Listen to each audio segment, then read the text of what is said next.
Hello, you are welcome back to my YouTube channel. Today we are moving to another aspect of the rules of Concord. And the first rule we will be talking about is Concord with the use of many a or many an. The phrase many a or many an is a bit tricky in the English language.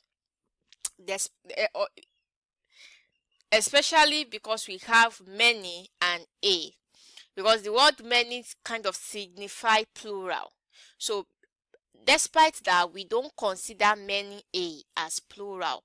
So the rule says, or when we have many a, it is followed by a singular noun, and then remember our singular noun must definitely take a singular verb. So the formula is this: many a or many an plus singular noun plus singular verb.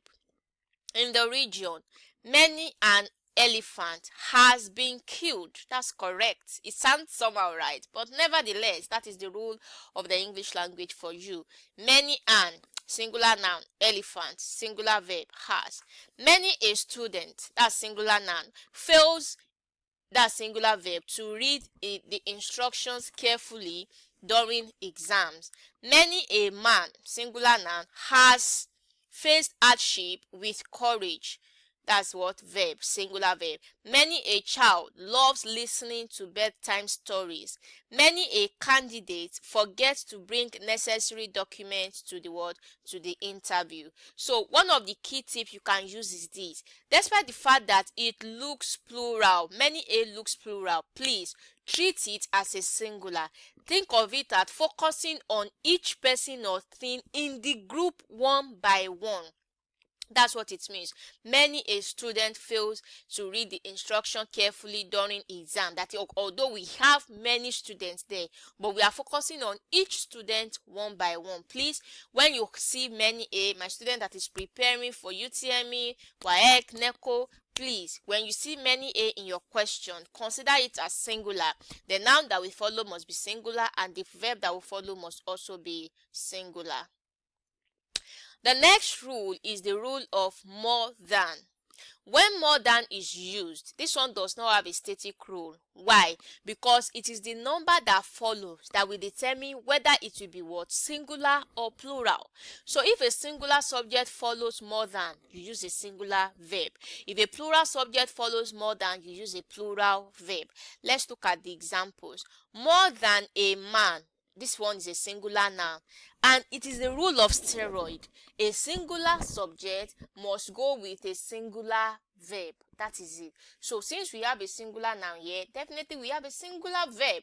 So it will be more than a man sleeps here every night. But more than 10 men, plural noun. So definitely we are going to have a plural word, a plural verb. So more than 10 men sleep in this building. So it is wrong to have more than a man sleep here every night. No. Or more than 10 men sleeps in this building. No. More than one person passes through this gate daily.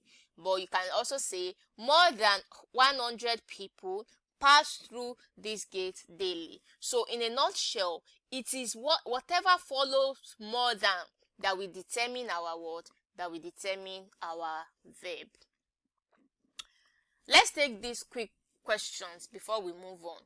Many a candidate dash to realize the difference between written and spoken English. Is it fails, fail, have failed, is failing? What's the answer to that question?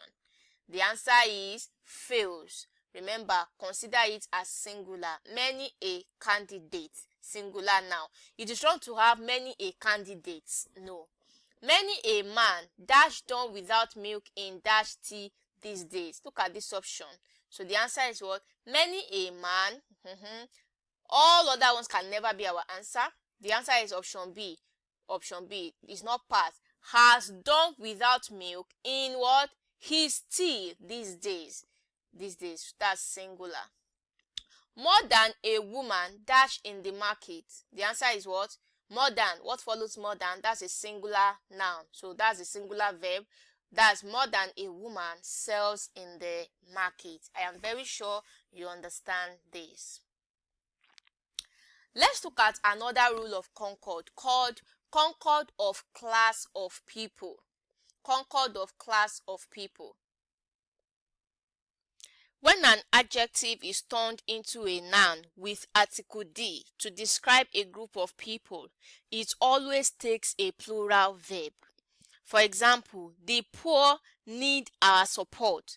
Now, in this question, this poor means group of what? Poor people. So it's no longer one person. We have already turned, on a normal day, it's supposed to be the poor man needs our support. But when we have poor men, many people that are poor, right? Collection of them in the English language, it is something called nominalization of adjective. That means we have turned adjective poor, because poor is an adjective, but here we have turned it into a noun. And in that case, we don't consider it as singular, we consider it as what? Plural. That is why it needs a plural verb. The poor need our support. The rich live in this part of town. The rich, that is people that are rich, the elite, live in this part of town. Not the riches, no. The blind deserve equal opportunities. If we want to say it in a singular form, we can say the blind man deserves equal opportunity. That's one person. But we've already removed the man, the men, the whatever there. We are now using the adjective blind as a noun. When you do that, it changes it to a what? To a plural subject. The less privileged receive aid from charities. Note, now this is what I explained earlier. The poor man, that's one person. It takes a singular verb. But the poor, so you say the poor man sleeps here every night. But you say the poor sleep here every night. So that's not one poor man. Now, I do hope you understand that. The next concord we will talk about is concord of measurement. When amount of money, time, distance, weight, or materials are used as subjects, no matter the quantity, oh my goodness, no matter the quantity, my students that are preparing for exam, professionals that want to write in simple and correct English, this is how to do it, please. These are the rules that you need. When amount of money, time, distance, weight, or materials are used as subjects, they usually take a singular verb, and I add to it, no matter the quantity. Look at this. 10 years is, not are. Don't say, oh, 10 years is a lot, but whatever.